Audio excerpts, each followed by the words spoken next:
Let's go ahead and take another call here. Let's go ahead and talk to Chris in Minnesota. Chris, you're on the air. Thanks for holding. Hey, Alex. How you doing? Good. I'm a longtime listener and PrisonPlanet.tv member. Thank you. And I just had a couple points that I wanted to ask, or a couple questions I'd like to ask you about. Number one, Jesse Ventura has got a new book coming out in April called Don't Start the Revolution Without Me, where he is actually talking about perhaps running as a third party. And then also, I was wondering what your thoughts on him running as president, and then also what your thoughts are on when you had Ron Paul on the radio. He mentioned about starting up some type of organization. Yeah, I actually know all the backside details of that, but I've been, that's a private discussion with me and the congressman and his staff, because I offer my 2 cents. They call and ask my 2 cents, and I'm honored.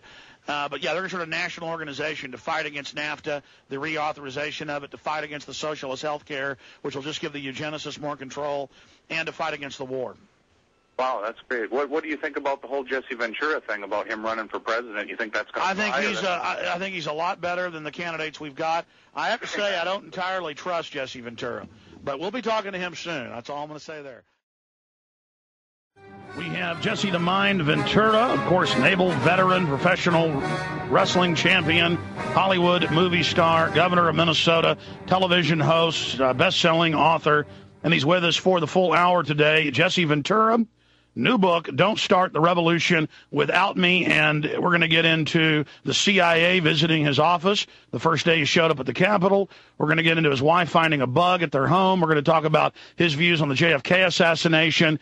We're going to talk about will he ever run for president. We'll talk about the Patriot Act, the war, and a lot more in the next 60 minutes. Jesse Ventura, it's an honor to have you on, Governor.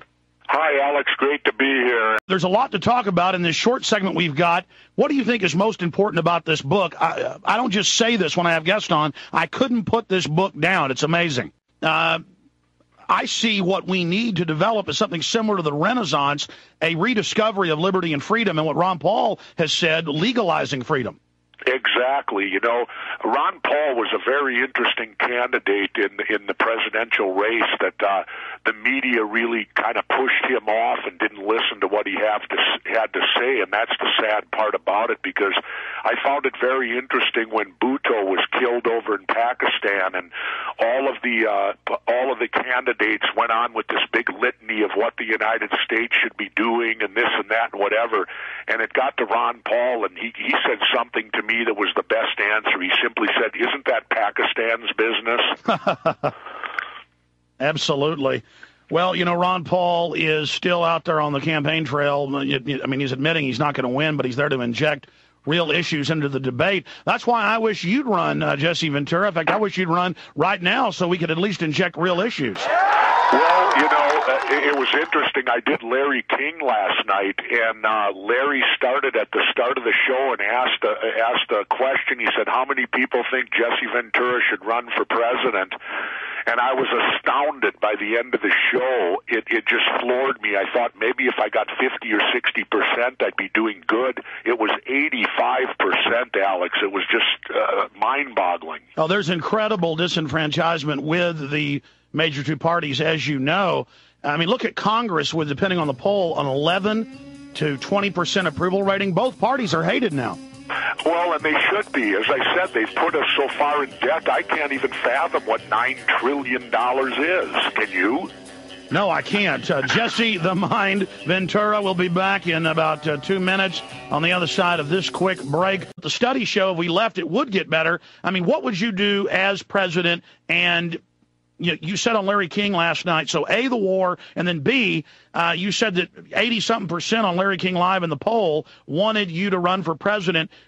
Are you thinking about running this year, or are you thinking about running in 4 years? Well, it's impossible for me to run this year unless somebody could get me ballot access in all 50 states, which is very, very difficult to do because the two-party system is set up so that there can't be any third entity that gets in there to give people an alternative choice. So it's impossible for me to run at this late date, I would think. I mean, nothing's impossible, but it would be very slim to none to be able to do it. What we've got to do is, like I said, we got to quit electing these people of the status quo. Whoever comes in next is going to face I don't envy it, because you're going to spend 4 years just cleaning up George Bush's mess. And I doubt you'd be able to do anything on your own at all until, a second 4 year term. No, that makes sense. But you're in shape. You're jogging, you told me, every day, and you're surfing. And so hopefully you can get geared up. And in 4 years, perfect time for Jesse Ventura to run for president, maybe with Ron Paul on the ticket. Well, that remains, you never say never, Alex. Republican Ron Paul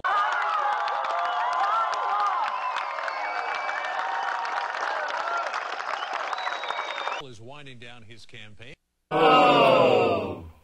But on his website, he says there is still something to fight for. Though victory in the conventional political sense is not available in the presidential race, many victories have been achieved due to your hard work and enthusiasm. We must remember, elections are short-term efforts. Revolutions are long-term projects. Well, Congressman Ron Paul joins me now from his office in Clute, Texas. Good to see you, Congressman. Let's get you to straighten this out. Is the campaign over or not? No, it's not over. It's certainly winding down. There are a lot less primaries left. Super Tuesday is passed, and McCain has the nominal number. But, if you're in a campaign for only gaining power, that is one thing. If you're in a campaign to influence ideas in the future of the country, the campaign is never over. So this has been a tremendous vehicle for us, and we have gotten 350,000 people together. I'll tell you what, they don't want to quit. They want this, to them, is just a beginning, and they're very much involved in influencing the party and getting involved and becoming candidates. So the true revolution and the change of the party as well as the change of the country is ongoing. So we feel very good about it, which means I'm still in the race.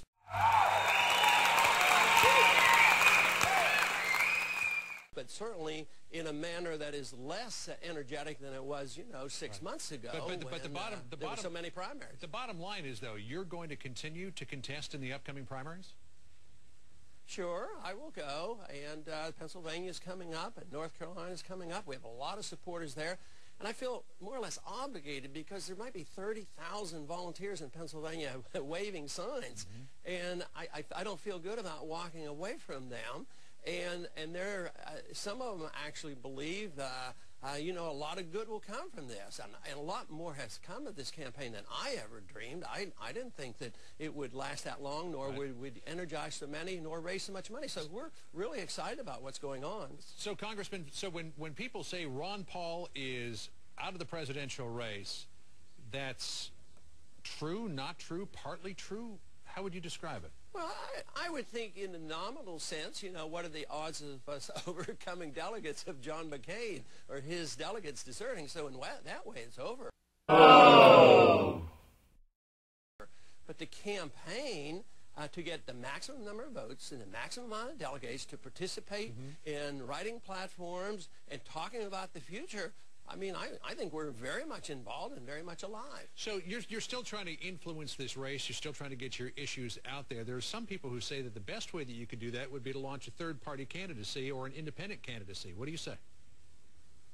Well, I don't think it's very practical, and I think Republicans deserve to have at least a conservative to vote for. Right now, the conservative base does not support John McCain because he's identified more with the liberal Democrats. So therefore, why should they be disenfranchised?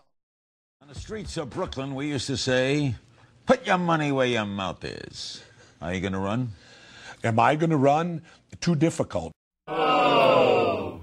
Because they make an independent like me jump through 50 different hoops.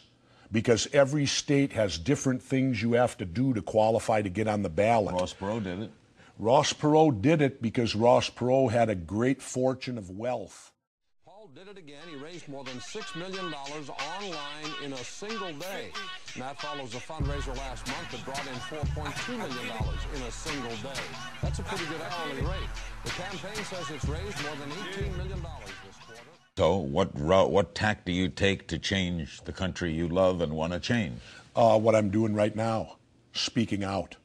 Take me through your revolution. How do you change things? What do you do? Well, people out there have to stop participating into the Democratic and Republican machinery and start voting for independent candidates. My problem with Senator McCain is he says we may have to stay in Iraq for 100 years if we have to.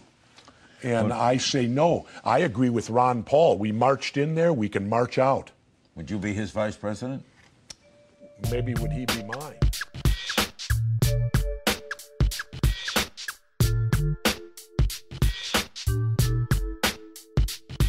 Find an MC like me who's strong.